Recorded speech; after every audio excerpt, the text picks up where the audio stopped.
Welcome to Building Better Relationships with Chuck and Barb Lewis, equipping listeners and viewers with the biblical tools to conquer the difficulties faced in this life. Chuck has practiced crisis intervention since the 1980s and has been in ministry together with his wife Barb for over 20 years. They've taken the countless lessons and the knowledge they've acquired and have put them into this life skills class to share with you. We hope this blesses you. Well, good morning. I'm Pastor Chuck Lewis. This is my wife. I'm Barbara. And we're just excited to be with you again this morning or today, wherever you're watching. Some people are watching at night, so I guess we should say good day or Right. good evening.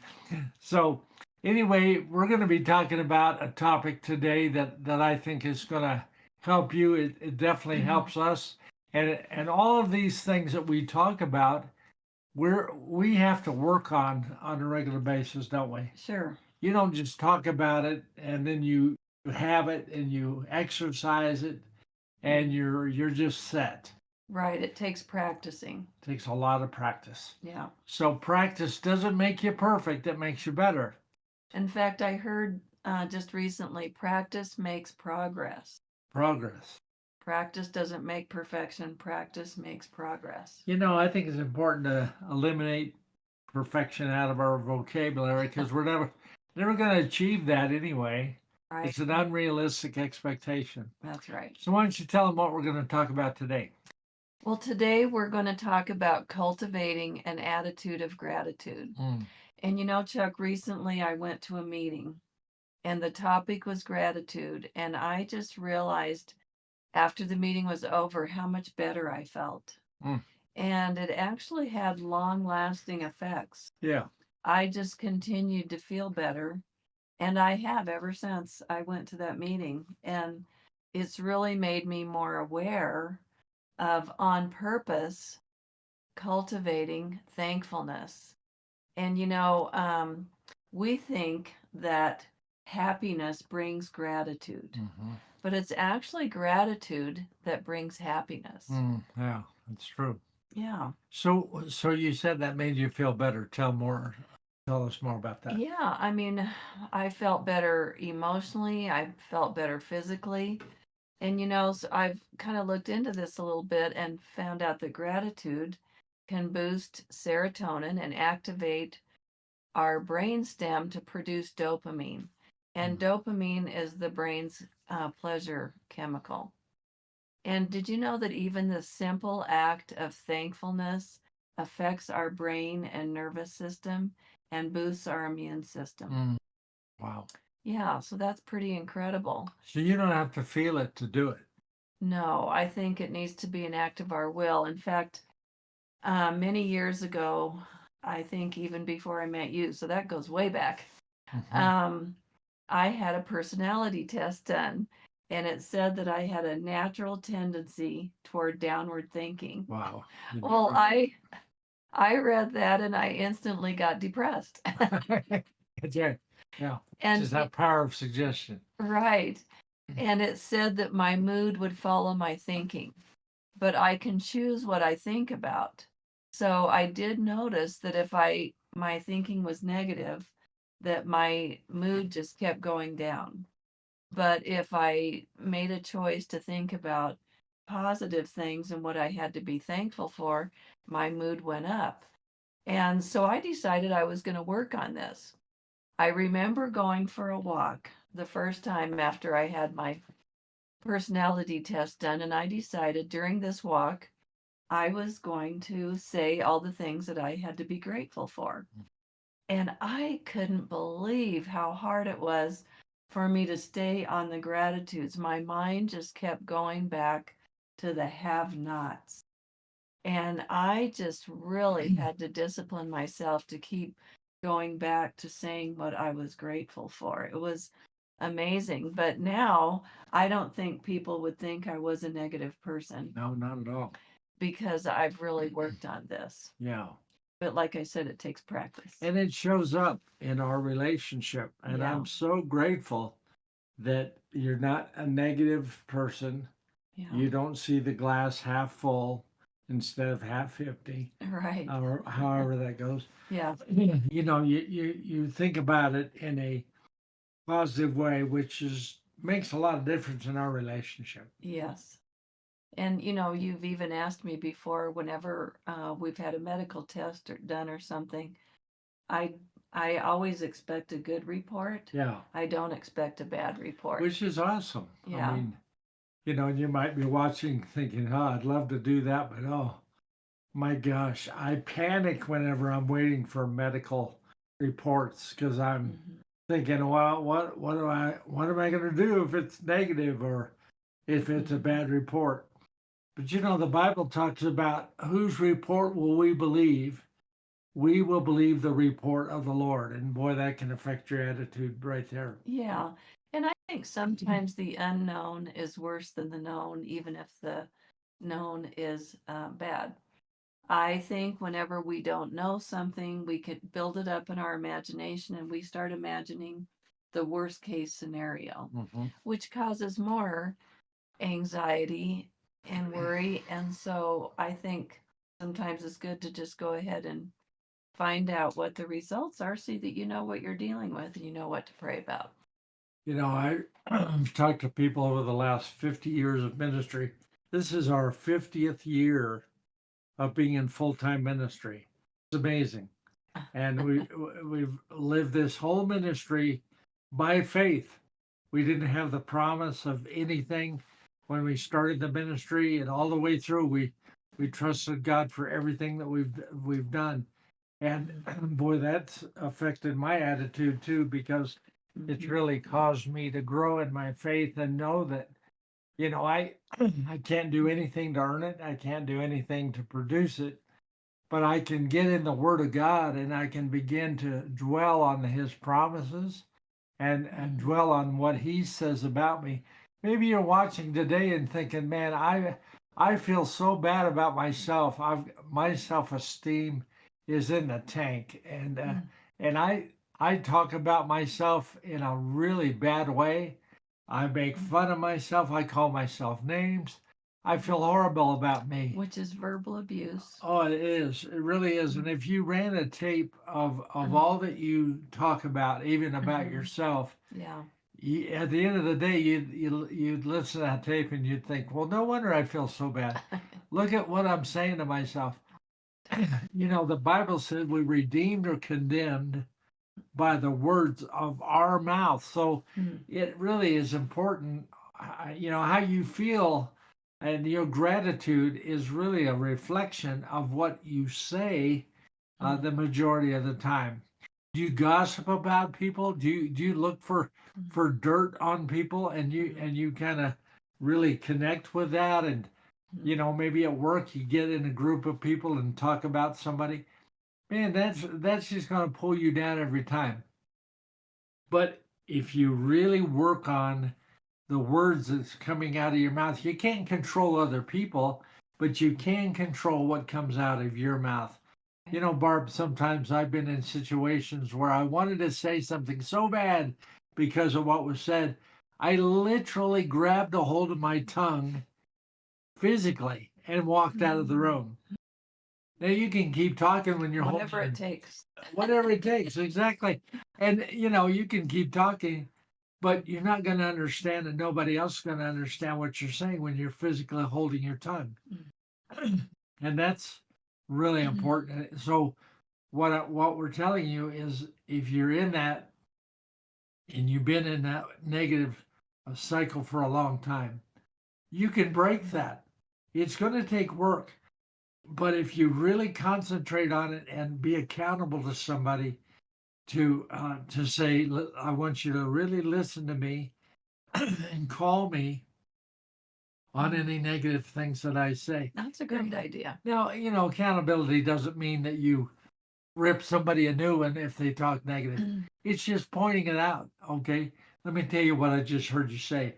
How can you say that better, or how can you say that differently? I think that's true because we can be saying, not even being aware of what we say. I remember my sister saying that to me one time, and I didn't really realize what I was saying. So I started listening, and I realized I was saying some pretty negative things about myself. Right.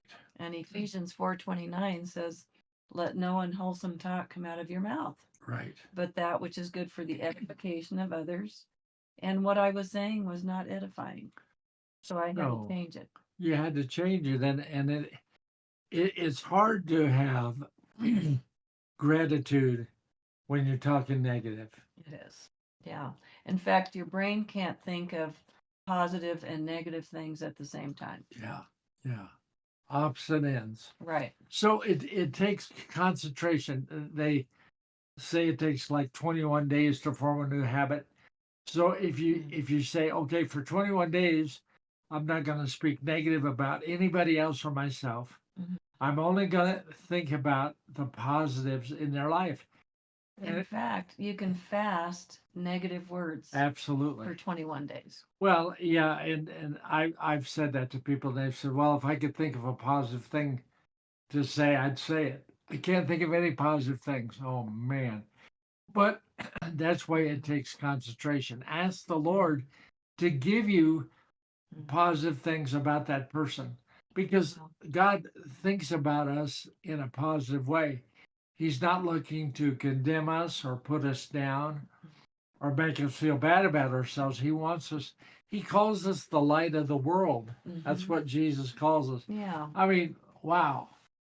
That's pretty powerful. So if you think, boy, God approves of me, Psalms 139 is a great chapter to read. And what I like to do is insert my name throughout that whole chapter. And I encourage you to do the same thing because God's talking to you. He's not only talking to all of man and women, but men and women, but he's talking to you as well as an individual. And when you put your name in there, you personalize that. Right. Yeah. Yeah. And I think it's good to realize when you're angry with someone too that they are a child of God too, and God deeply loves them. I think it's good to think about and tell people, because I think it's really good to verbalize it, what you're grateful for about them. Mm-hmm. In fact, you wanted to talk a little bit about Thanksgiving since Thanksgiving is coming. Yeah, I come from a very dysfunctional family in my origin of life, and my biological family is what I'm trying to say, and so we didn't have a tradition of Thanksgiving that everybody went around the table and said what they were thankful for. That just didn't happen. And I've talked to families about that, and they said, "Oh, that feels real bogus," or "That feels real mechanical," or whatever. And we just don't get into that. But if you want to see something to happen that different in your family, you've got to do something that you've never done. And once you've done it long enough, it's not going to feel bogus anymore. It's going to feel like a traditional thing. So my adopted family that I connected with, I found that when we'd meet for a Thanksgiving dinner, we would go around that table before we would eat. We wouldn't just tear into the food. We would just go around and say everything that we were thankful for. And sure, that takes a little time. And I'm not talking about going on and on and on about it, but just mentioning a few things until you get everybody covered around that table. I think that's a powerful tradition to have. Yeah. Because it Good one to teaches start. your children to carry the same tradition when they get It married. does. And Yeah. I just wanted to say that as Chuck mentions his adopted family, God was good enough to put a family in Chuck's life that would invite him home on the weekends. Oh, And it's just wonderful. they really didn't know that they were mentoring you, but they really had a love for kids. Yes. So Chuck wasn't the only person that they Yeah. brought home besides their own 4 children, but they just loved kids and Yeah. mentored them, and they had a big impact in your life. Oh, Just tremendous. being the loving, godly people that they were. Yeah. And they treated the children that they brought in, like me, just like their own child. And I didn't know this for years, but my adopted mom used to cry when I would have to go home from their house because she wanted me to stay with them. Well, I wanted to stay with them. I would have stayed with them in a heartbeat if I could have. But see, without that family, I would not have known what functional living was like. And you're probably listening right now and saying, "Well, I don't know what functional living's like. I've never had a functional family, and I know what dysfunction is, but I don't know what that other looks like. I don't know how to form traditions in my home. I don't know how to speak to each other in a respectful way.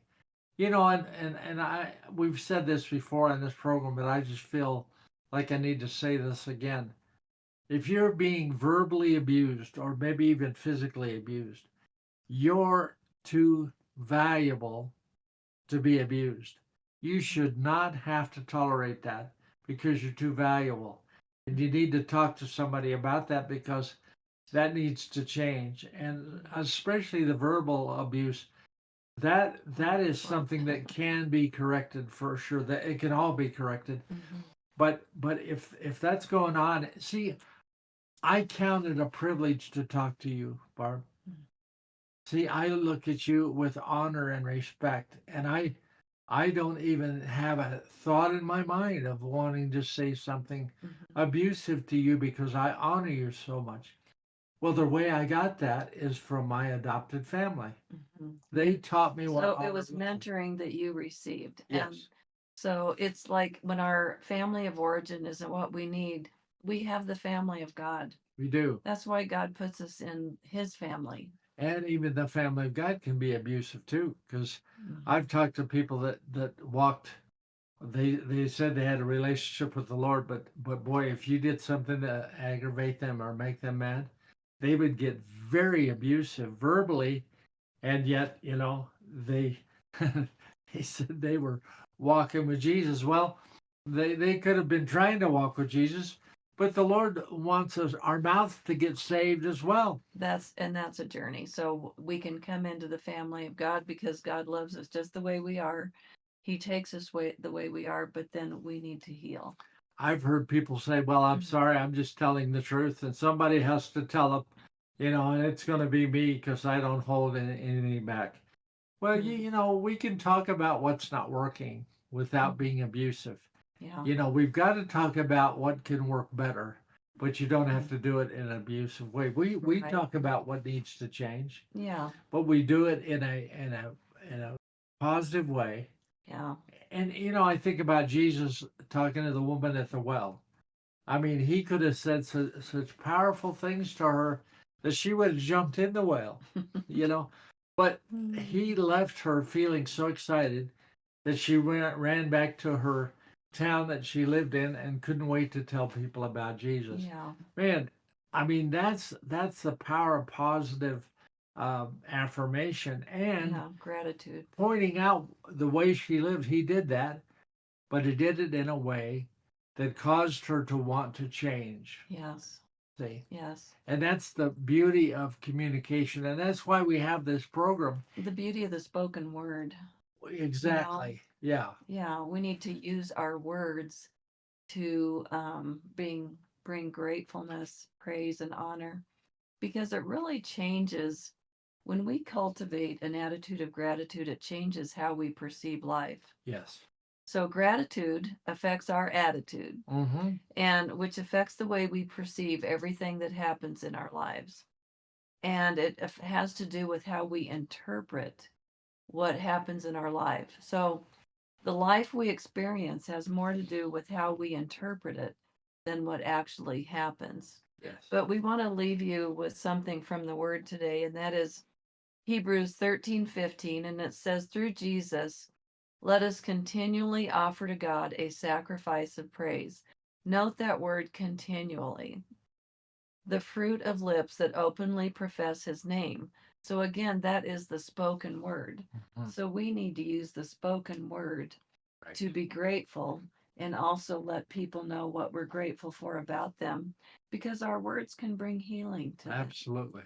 Healing words, bombs bombs, words are like little golden boxes, not bombs. Yeah, boxes. We We can want them to breathe. be boxes, not bombs, right? Our words can be bombs, Yeah. but we want them to be golden vessels of healing for So, people. so do you throw hand grenades with your words, or do you, is your words gifts to people? Amen. That's Gifts that good. they want to open, That's right. gifts that they want to receive. Yes. You know, we want you to know that there's hope today. Yeah. You might have been this way for a long, long time, as far back as you can remember, but you can change. The first step of recovery, of any kind of recovery, is one step. Yes. The first step forward. That's right. And, so make that Words. step today. Be accountable to somebody, be accountable to yourself and to the Lord, and say, God, I am going to work on this. I'm not going to allow any corrupt communication to come out of my mouth, but I'm going to think about it. How can I say it differently? And then do it in a more honoring, respectful way. Right. Well, we've got to close today, but we're so glad that we could be with you today. Write your comments under this program and we'll address them. Thank you so much for joining us today, and we'll see you next time. If you are blessed by this ministry, please subscribe, like, and share. You can also make donations at chucklewisministries.com. Join us to keep uncovering the tools to build better relationships together. Let's do this again next week.